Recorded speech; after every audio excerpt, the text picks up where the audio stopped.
ഹോർമസിലൂടെ കടക്കാൻ ശ്രമിക്കവേ അമേരിക്ക പിടിച്ചെടുത്ത ഇറാൻ കപ്പലിൽ മിസൈൽ ഉണ്ടാക്കാനുള്ള കെമിക്കലുകൾ നിറഞ്ഞിരുന്നതായി ആരോപണമുന്നയിക്കുകയാണ് US റിപ്പബ്ലിക്കൻ നേതാവ് നിക്കി ഹേലി. മാത്രമല്ല, ചൈനയിൽ നിന്നാണ് കപ്പൽ വന്നതെന്നും സമൂഹ മാധ്യമമായ എക്സിൽ നിക്കി ഹേലി ആരോപിക്കുന്നു. മടങ്ങിപ്പോകാൻ ആവർത്തിച്ച് ആവശ്യപ്പെട്ടിട്ടും കപ്പൽ തയ്യാറാകാതെ ഇരുന്നതോടെയാണ് ആക്രമിക്കേണ്ടി വന്നതെന്നും അവർ ന്യായീകരിച്ചു. ഇറാനെ ചൈന സൈനികമായി സഹായിക്കുന്നുണ്ട് എന്നതിൽ ഇതിൽ പരം എന്ത് തെളിവാണ് വേണ്ടതെന്നും നിസ്സാരമായി കാണേണ്ട വിഷയമല്ല ഇതെന്നും അവർ കൂട്ടിച്ചേർക്കുന്നു. അതേസമയം US സൈന്യത്തിന്റെ നടപടിക്ക് തിരിച്ചടിയുണ്ടാകുമെന്നും പരസ്പര ധാരണയുടെ ലംഘനമാണിതെന്നും ഇറാൻ ആവർത്തിച്ചു. സൈന്യത്തെ ഉപയോഗിച്ചുള്ള കൊള്ളയാണ് അമേരിക്ക നടത്തിയതെന്നും ഭീഷണിപ്പെടുത്തിയുള്ള ചർച്ചകൾക്ക് ഇറാൻ സന്നദ്ധമല്ലെന്നും സ്പീക്കർ ഖാലിബാഹ് തുറന്നടിച്ചു. ഇറാന്റെ MV തൗസ്ക എന്ന കപ്പലാണ് US നാവികസേന പിടിച്ചെടുത്തത്. ഹോർമുസിലെ ഉപരോധം നീക്കാതെ ഒരു ചർച്ചയ്ക്കും തയ്യാറല്ലെന്നും ഇറാൻ വ്യക്തമാക്കിയിട്ടുണ്ട്. സമാധാന ചർച്ചകളെ കീഴടങ്ങുന്നതിനുള്ള വേദിയാക്കി മാറ്റാൻ ഡൊണാൾഡ് ട്രംപ് ശ്രമിക്കുകയാണെന്ന് ഇറാന്റെ പാർലമെന്റ് സ്പീക്കർ മുഹമ്മദ് ബാഗർ ഖാലിബാഹ് ആരോപിക്കുകയായിരുന്നു.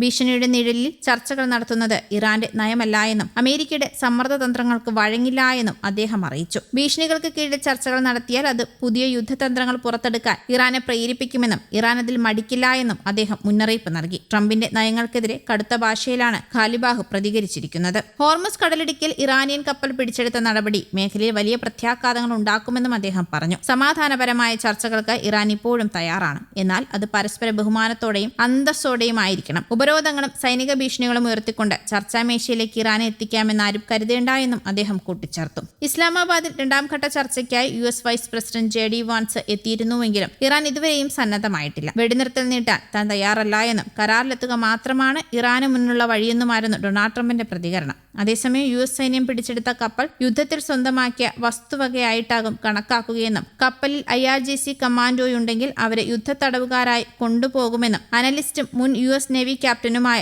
ഷൂസ്റ്റർ പറഞ്ഞതായി CNN റിപ്പോർട്ട് ചെയ്യുന്നു. ജയിച്ചവർ പിടിച്ചെടുക്കുന്ന സ്വർണം, പണം, ഭൂമി, ആയുധങ്ങൾ, സൈനികോപകരണങ്ങൾ, ഭൂമി, സൈനികർ എന്നിവയെയാണ് സാധാരണയായി യുദ്ധത്തിൽ സ്വന്തമാക്കിയ വസ്തുക്കളായി കണക്കാക്കുക. ഒമാൻ കടലിടുക്കിൽ വെച്ചാണ് ഇറാൻ കപ്പൽ US പിടികൂടിയത്. ഇറാന്റെ ബലിസ്റ്റിക് മിസൈൽ പദ്ധതിക്ക് ആവശ്യമായ രാസവസ്തുക്കൾ ചൈനയിൽ നിന്നും കൊണ്ടുവരുന്ന കപ്പലുകളിൽ ഒന്നാണിത് എന്ന് കരുതുന്നതായി വാൾ സ്ട്രീറ്റ് ജേണലും റിപ്പോർട്ട് ചെയ്തിരുന്നു. യുദ്ധം ആരംഭിച്ച ശേഷം 2 വട്ടം കപ്പൽ ചൈനയിൽ പോയി വന്നുവെന്നും മാരിടൈം അനലിസ്റ്റുകളെ ഉദ്ധരിച്ചും റിപ്പോർട്ടുകൾ പുറത്തു വന്നിരുന്നു. ഇറാൻ പ്രതിനിധികളുമായി പാകിസ്ഥാനിൽ നടക്കാനിരിക്കുന്ന ചർച്ചകളിൽ US പ്രസിഡന്റ് ഡൊണാൾഡ് ട്രംപും പങ്കെടുത്തേക്കുമെന്നും റിപ്പോർട്ടുകളുണ്ട്. പാകിസ്ഥാനിൽ നടക്കുന്ന ചർച്ചയിൽ ഇറാനുമായി ഒരു കരാറിലെത്തുകയാണെങ്കിൽ ഡൊണാൾഡ് ട്രംപ് നേരിട്ടോ ഓൺലൈൻ വഴിയോ ഇതിൽ പങ്കുചേരുമെന്ന് അന്താരാഷ്ട്ര വാർത്താ ഏജൻസിയായ റോയിട്ടേഴ്സാണ് റിപ്പോർട്ട് ചെയ്തിരിക്കുന്നത്. ഹോർമസ് കടലിടുക്ക് ഇപ്പോഴും തടസ്സപ്പെട്ട നിലയിൽ തന്നെയാണ്. ലോകത്തിന്റെ ഭൂരിഭാഗവും അത് വീണ്ടും തുറക്കുന്നതിനായി കാത്തിരിക്കുകയുമാണ്. ഉപരോധം ഒരു സുപ്രധാന എണ്ണപ്പാതയെ ഞെരുക്കുകയും ഓരോ ദിവസം കഴിയും തോറും വഷളാകുന്നതായി കാണപ്പെടുന്ന ഒരു ഊർജ്ജ പ്രതിസന്ധിക്ക് കാരണമാവുകയും ചെയ്യുന്നതിനാൽ എല്ലാ രാജ്യങ്ങളിലും ഹോർമസ് തുറക്കണമെന്ന ആവശ്യം വർദ്ധിച്ചു വരികയുമാണ്. ഇന്ന് പ്രധാന ഷിപ്പിംഗ് റൂട്ട് തുറന്നാലും ആഗോള അസംസ്കൃത എണ്ണ പ്രതിസന്ധി അടുത്തെങ്ങും ശമിക്കില്ല എന്നാണ് നിരവധി കണക്കുകൾ സൂചിപ്പിക്കുന്നത്. നിലവിലെ സാഹചര്യത്തിൽ പ്രധാന പാത ആശയക്കുഴപ്പത്തിൽ തന്നെയാണ്. US-ഉം ഇറാനും തമ്മിലുള്ള മറ്റൊരു റൗണ്ട് ചർച്ചകൾക്ക് അതുകൊണ്ടാണ്